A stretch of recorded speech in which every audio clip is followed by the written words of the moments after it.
Sir. पण दादांच्या निधनामुळे सहानुभूतीची लाट होती. लोकांचं म्हणणं होतं की दादांनी इतक्या वर्ष उपमुख्यमंत्रीपदी काम केलेलं आहे म्हणून ही निवडणूक बिनविरोध व्हावी.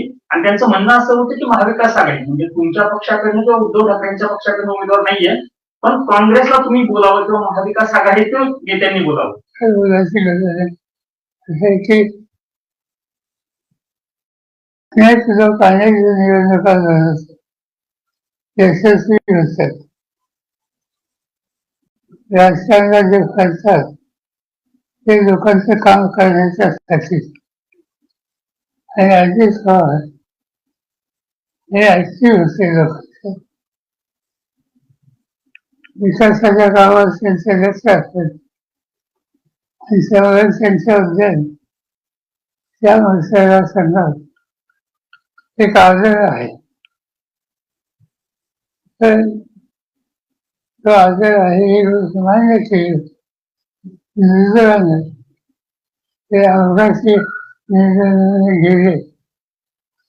त्याचं दुःख कुटुंबामध्ये आम्हा सगळ्यांना आहे. आणि पवार कुटुंब जे आहे त्या कुटुंबामध्ये एक पद्धत आहे. कुटुंब प्रमुख सहसा त्याची भूमिका राजकीय नाही बाकीची ही आमच्या कुटुंबात मांडली जाते. आणि आज कुटुंब प्रमुख म्हणून माझ्या जबाबदारी आहे. त्यामुळे आम्ही ठरवलं की निवडणूक लढवण्याचा अधिकार आहे तो आपण लढवायची आहे.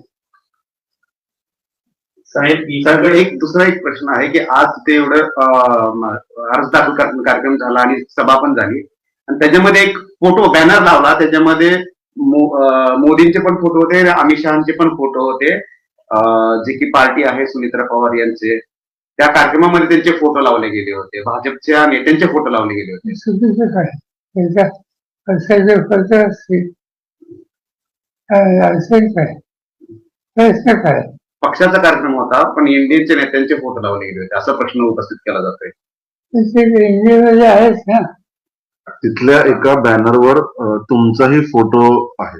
माझं असेल तर ते चुकीचं आहे.